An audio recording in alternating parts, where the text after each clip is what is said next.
The Uber industry, or basically the taxi industry, has been a great addition to most people since they get you from one doorstep to another doorstep. Unlike the matatus, the buses, generally the public transport. The taxi industry has boomed in Kenya, and it has been a great addition to the road industry basically. So we are going to talk about people trying to join this industry and the vehicles that they should choose, since how you enter into this industry, it doesn't matter how long you will last as well. Some people have gotten into this industry with problematic cars. You've gotten a used model, imechapa, engine mbaya, transmission iko na shida, gear haingii. You just end up draining more finances into that particular vehicle than you are gaining from the taxi industry. And in this video review, I'll be talking about the reliable vehicles that are very good in their fuel consumption, vehicles that hold their value well in the market, meaning their resale value, which people don't look at, and they should, because it is a very critical aspect. And the other thing that I'll be talking about is the maintenance costs, the transmissions found in these particular models, and I'll be breaking them down in terms of the budget-friendly vehicles, the mid-range vehicles. The mid-range generally are the comfort aspects, since kwa Uber app you can order the basic vehicles, or you can order a comfortable car, kama Mazda Atenza for example. You can also order the Uber X and the Uber XL package. We'll also cover the engine options, the fuel efficiencies in each, the maintenance costs, and the resale value in each particular model. So let's dive into this video review.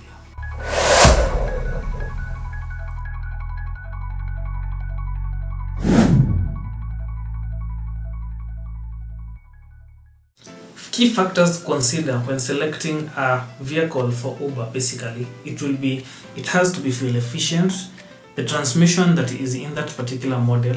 You also have to check the engine options. You have to check how reliable it is, so the customer reviews. Do your research online. Kama if you are watching this, basically you are doing your research currently, which is good. And also you have to check the maintenance cost on these particular models.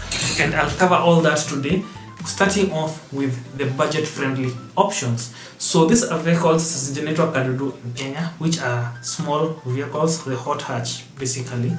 And in this category, most of them, actually all of them, are from Japan, since the parts availability, the maintenance, reliability, all of it has been already established in the market, and it's quite reputable. So I'll start off with the Toyota Passo, the Nissan Note, the Honda Fit, the Suzuki Swift, and the Mazda Demio. These are vehicles that I've particularly selected since they are vehicles that you can use aside from the Uber industry. You can use them on your daily life, going out on dates, out and about. And these vehicles hazita kuaibisha sana. So these are vehicles that generally I would buy them if I was entering in the Kadudu sector. So these vehicles expect a maintenance cost of from between 3,000 upwards to 7,000 Kenya shillings. That's on the higher side depending on what you are changing. Also, most of these vehicles ziko na CVTs like the Toyota Passo, Nissan Note, Honda Fit, the Suzuki Swift.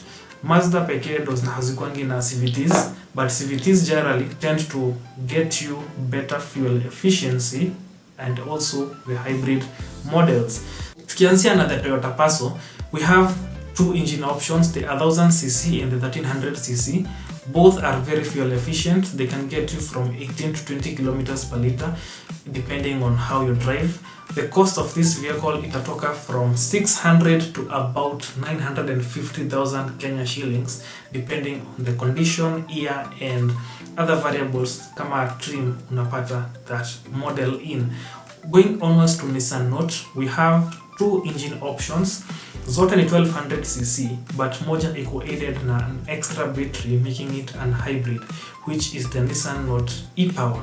Siongelei the Medalist, the Nismos, hizo zote, hizo ni trim levels, zinaongeza tu the price.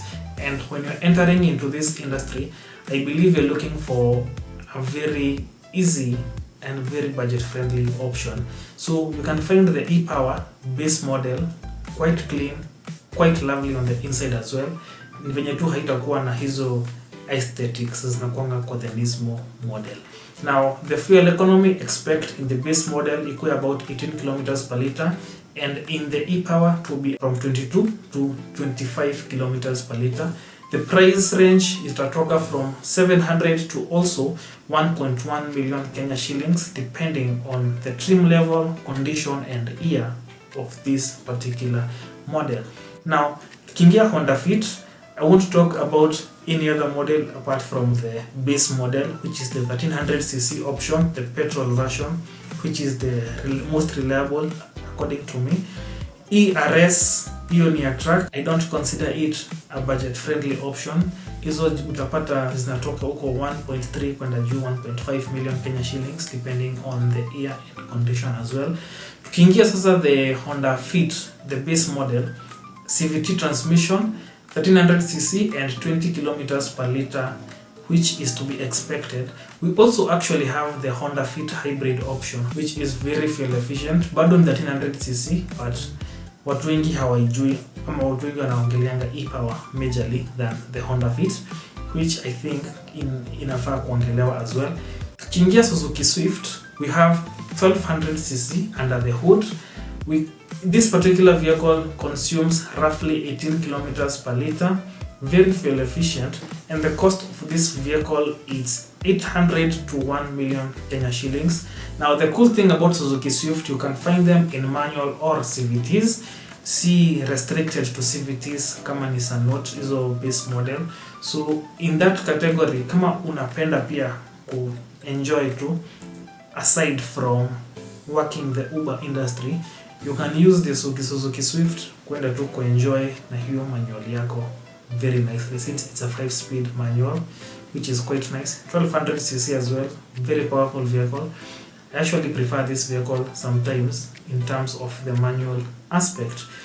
So tukiingia Mazda Demio, this vehicle comes with a 6-speed automatic, very powerful. You can find them with 2 engines, the 1300cc and the 1500cc. I won't talk much about the 1500cc, but I will talk about the 1300cc since it is the more fuel economical version. This vehicle can get you about 15 to 18 kilometers per liter. The cost of this vehicle will also be from 900 up to an upwards of 1.2 million Kenya shillings depending on the trim level, how it is spec'd out. Hizo vitu zote. Generally Mazda sahi zimeshikilia bei sana kwa market, so it's very hard to find them depreciated. The service costs I've talked about, all these vehicles zina share about 3,000 to 7,000 Kenya shillings. In the comfort and the mid-range aspect, I've narrowed it down to 4 vehicles. The maintenance cost of these 4 vehicles as well zinatoka from 5,000 to 10,000 Kenya shillings. Most of these vehicles will range from 1 million Kenya shillings up to 1.5 million Kenya shillings depending on the condition, year and other factors zina affect, maybe trim level, engine size. Kuna factors mingi zina affecting prices. And in that category, these vehicles are the Toyota Axio, the Nissan Sylphy, the Mazda Axela and the Honda Grace. Now, I'll talk about the Honda Grace first of all, which has a hybrid option, and also the Toyota Axio, which has a hybrid option. In this aspect, this vehicle get better fuel economy if you can afford them. But ukipata hybrid vehicles, since they are known for their fuel economy, they tend to cost a bit higher than their base counterparts. So consider that ukiingia ku search for these vehicles. Either way, these vehicles get a very good fuel mileage from 18 to 25 kilometers per liter, which is very good. Ukiconsider these vehicles na size yake, they get very decent fuel economy. The Toyota Axio inakuja na 1300cc under the hood and also the 1500cc under the hood, which is the hybrid. The hybrid gets the bigger engine, inakunywa about 25 kilometers per liter, which accounts for the price as well. This vehicle will be priced about 1.5 to 1.3 million Kenya shillings. Most of them come also as a full spec option. The base model will run you from 1 million Kenya shillings to about 1.3 million Kenya shillings. Both use the CVT transmission. Maintenance cost nilisema initially between 5 to 10,000 Kenya shilling. The Honda Grace, you can have two options. I will suggest you get either the 1500cc petrol or the 1500cc hybrid option. The hybrid option 1.3 to 1.5 million Kenya shillings, same as the Toyota Axio. Na ukiendea the petrol, hiyo non-hybrid sasa, it will also go the same price as the Axio or petrol, your non-hybrid option, which is 1 to 1.3 million Kenya shillings. In the Mazda Axela, you get the 1500cc engine. It will serve you well. 6-speed automatic transmission. Mazda hawaikangi CVTs.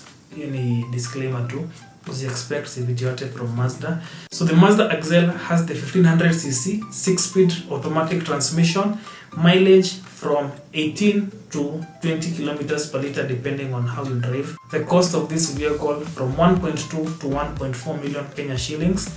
The Nissan Sylphy 1600cc under the hood, CVT transmission, fuel economy of about 18 kilometers per liter, and the cost of this vehicle is basically from 1 to 1.4 million Kenya shillings depending on how it is spec'd out.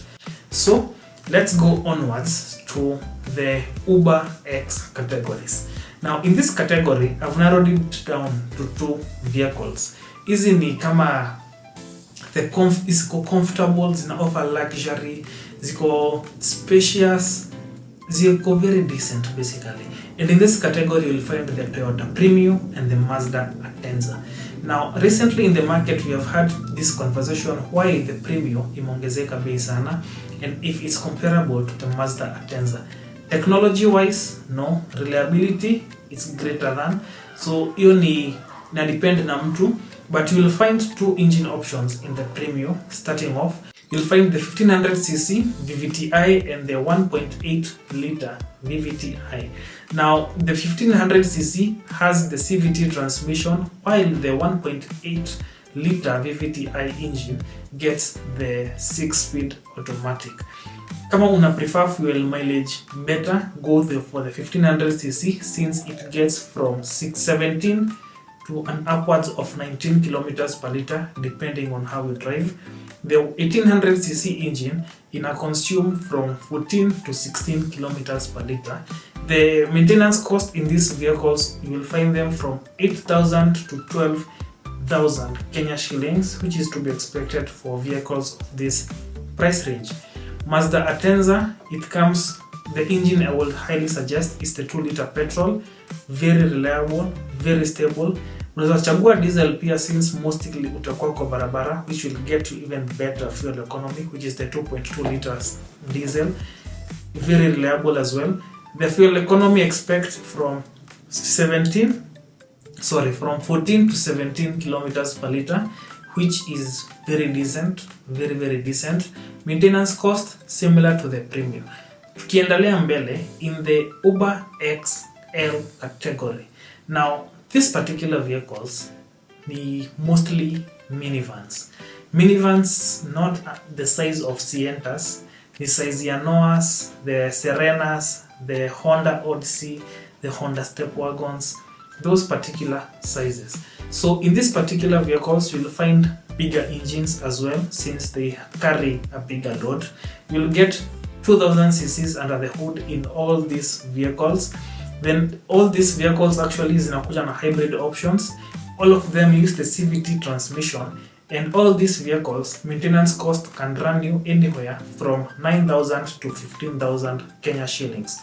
The price range for all these vehicles zina range from 1.5 up to an upwards of 2.2 million Kenya shillings depending on the year, condition and how it is spec'd out in terms of comfort and luxury features.